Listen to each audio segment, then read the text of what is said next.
মামলা হয়েছে হ্যাঁ হাসছে কে আচ্ছা আবার হ্যাঁ হাসাহাসি করেন নাকি একটু সাইড থেকে আপু আপু একটু নার্ভাস ফিল করছে নাকি আচ্ছা ঠিক আছে ওকে সরি হ্যাঁ রেডি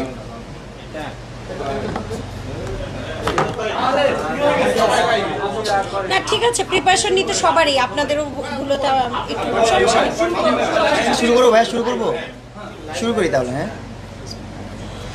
সো আপনারা সবাই জানেন যে আমার বিরুদ্ধে একটা মামলা হয়েছে যে মামলাটার কিছুদিনের মধ্যে আমার ওয়ারেন্টও বের হয়েছে কিছুদিন আগে দেখলেন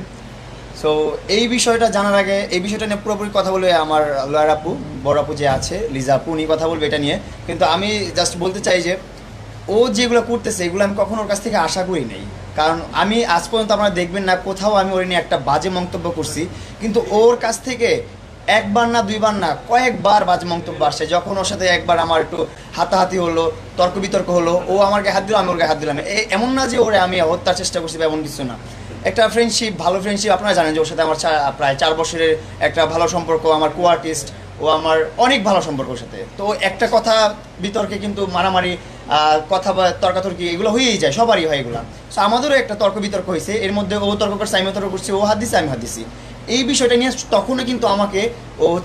অনেক কিছু বলছে যে বাড়ি লিখে দেয় না এই জন্য আমাকে মারছে এটা করে সেটা করছে কিন্তু পরবর্তীতে যখন আমি আবার ঠিক হলো সব কিছু তখন আবার বললো কি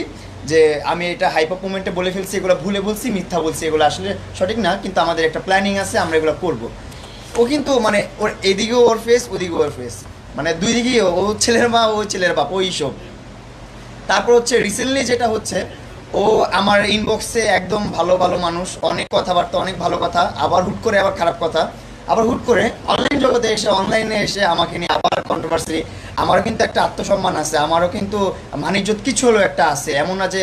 সব মানুষেরই মানিজ্যত আছে সবারই সম্মান আছে এমন সম্মান ছাড়া কেউ তো নাই সবারই সম্মান আছে একটা গরিব মানুষে ভিক্ষা করে তারও একটা সম্মান আছে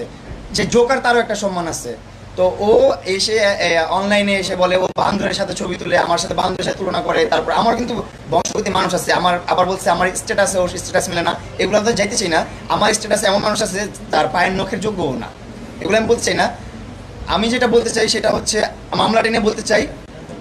এটা বলবে আমার আপু লিজা আপু বলবে আর ওর সাথে একটা সম্পর্কে ছিলাম ভালো একটা সম্পর্কে ছিলাম অ্যান্ড কো আর্টিস্ট ছিল ওর সাথে একটা কাজের একটা সম্পর্কে ছিল যেমন হচ্ছে ও অনেক জায়গায় কিন্তু বলছে আমার কাছে অনেক টাকা পয়সা নিয়েছে এটা নিয়ে সেটা নিছে তো আমি যদি এখন বলতে চাই তাহলে আমিও কিন্তু বলতে পারি বললে যে ও আমাকে দিয়ে বিজনেস করছে গিভ অ্যান্ড টেক হয়েছে ওর সাথে আমার ও আমাকে যে এতদিন ও রেমিটেন্স আসছে আপনারা যারা কন্টেন্ট আপলোড করেন আপনারা জানেন যে কন্টেন্ট আপলোড করার পর একটা রেমিটেন্স আসে একটা ডলার আসে হ্যান্ডসাম একটা অ্যামাউন্ট আসে সো ওই অ্যামাউন্ট থেকে ও আমাকে কিন্তু কোনো ভাগ দিত না সবটাই কিন্তু ওর অ্যাকাউন্টে যাইতো এই পর্যন্ত 4 বছর যত ইনকাম করছে 4 বছর আগে তো ফেসবুক টিকটক কোনো কিছু করতো না কোনো ভিডিও করতো না ও আমি ওরে ভিডিও করাইছি ও নিজে কিন্তু এটা আপনাদের কাছে স্বীকার করছে অ্যান্ড আমি ওরে ভিডিও করাইছি আমি চাইছি যে আমার সাথে যে আছে আমি যার সাথে ভালো রিলেশন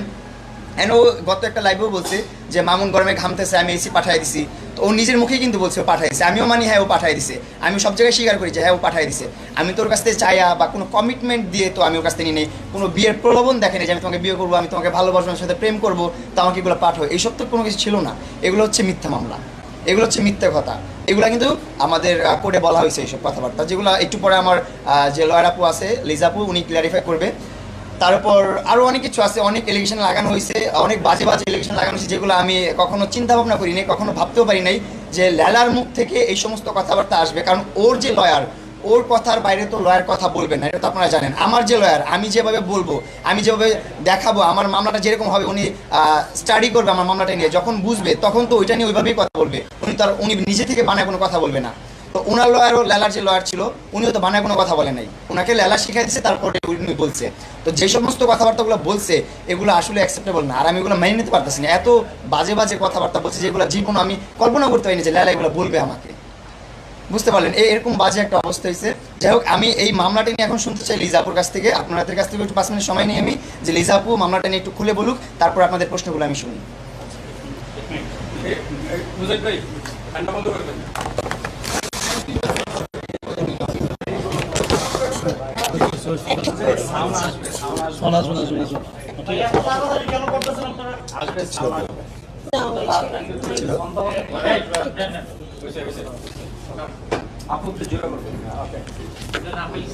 ওকে আজকে আমরা সবাই এখানে উপস্থিত হয়েছি যে মামলাটি নিয়ে কথা বলার জন্য। সেই মামলাটি হয়েছে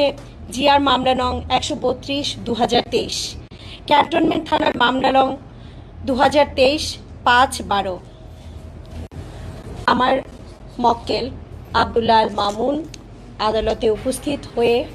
জামিনের প্রার্থনা করেন এবং আদালত সন্তুষ্ট হয়ে আব্দুল্লাহ আল মামুনের কেসে প্রাইমা ফেসি না থাকায় আদালত মামুনের জামিনের আবেদন মঞ্জুর করেন এবং আমরা তার প্রতি সন্তুষ্ট। আমি একজন আইনজীবী হিসেবে এই মামলায় পর্যালোচনা করে যা দেখতে পাই, আমাদের যিনি বাদীনি আছেন মিস লায়লা, উনি যে মামলাটা করেছেন, মামলার যে অভিযোগ করেছেন, অভিযোগটি একেবারেই অতিরঞ্জিত ছিল। কিভাবে অতিরঞ্জিত ছিল সেটাই আপনাদের কাছে আমি ক্ল্যারিফাই করব।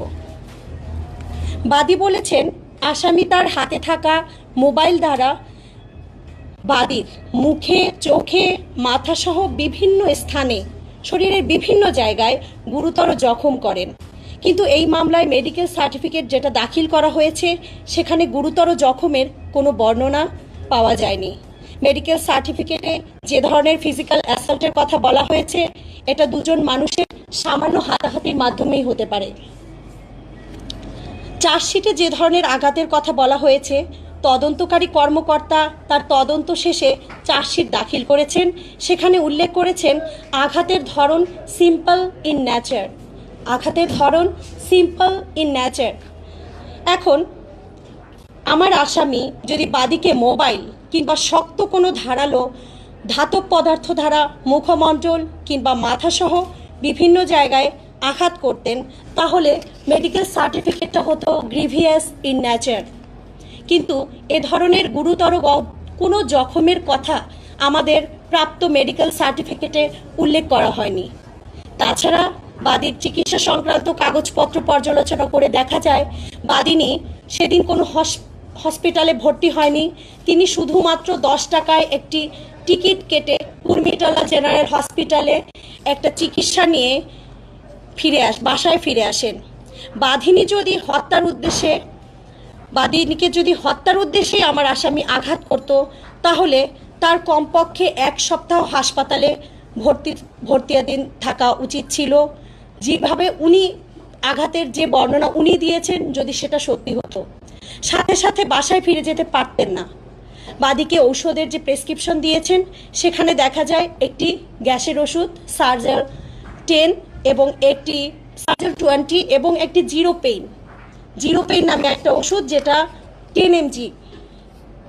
বেধড়ক মারপিটের কথা যেটা বলা হয়েছে, আপনাদের কি মনে হয় শুধুমাত্র একটা গ্যাসের ওষুধ আর একটা জিরো পেইন দিয়ে হালকা একটা, হ্যাঁ, আমার আসামি আমাকে বলেছেন যে হ্যাঁ আপু আমাদের কথা কাটাকাটি হয়েছে, হয়নি তেমন না, কথা কাটাকাটি হয়েছে, ও আমাকে অ্যাসাল্ট করেছে, আমিও করেছি, কিন্তু আলটিমেটলি ও আমার অ্যাসাল্টে এসে গিয়ে একটা লাইভ করলো, সেখানে কোনো রক্তপাতের ঘটনা আমরা দেখিনি। বেধড়ক মারপিটের কথা বলা হয়েছে প্রকাশ্য রাস্তায় বাদিনীকে মামুন ফেলে বাদিনীকে মারধর করেছে এবং গলা টিপে ধরেছে। আচ্ছা, তাহলে বেধড়ক মারপিটের যে অভিযোগ সত্য হলে চিকিৎসা প্রক্রিয়া, জখমের ধরন এবং প্রেসক্রাইবড ওষুধ ভিন্ন ধরনের হতো। এতে সহজেই বোঝা যায় বাদিনী অতিরঞ্জিত করে মিথ্যা কল্পকাহিনী সাজিয়ে মামলার অভিযোগ দায়ের করেন। তদন্তে যে অভিযোগ প্রাথমিকভাবে প্রমাণিত হয়েছে তা পেনাল কোডের 323 ধারার অভিযোগ। ফৌজদারি বিচার ব্যবস্থায় পেনাল কোডের এই 323 ধারার অভিযোগটি একটি পেটি অফেন্স হিসেবে আমরা জানি। অথচ এই অভিযোগটিকে বিভিন্ন সোশ্যাল মিডিয়ার মাধ্যমে, লাইভের মাধ্যমে একটি গুরুতর জখমের অথবা অ্যাটেম্পট টু মার্ডার কেস হিসেবে দাবি করা হচ্ছে দিনের পর দিন। বাদী অ্যাটেম্পট টু মার্ডার বা হত্যা চেষ্টা মামলায় বানোয়াট অভিযোগ দাখিল করেছেন।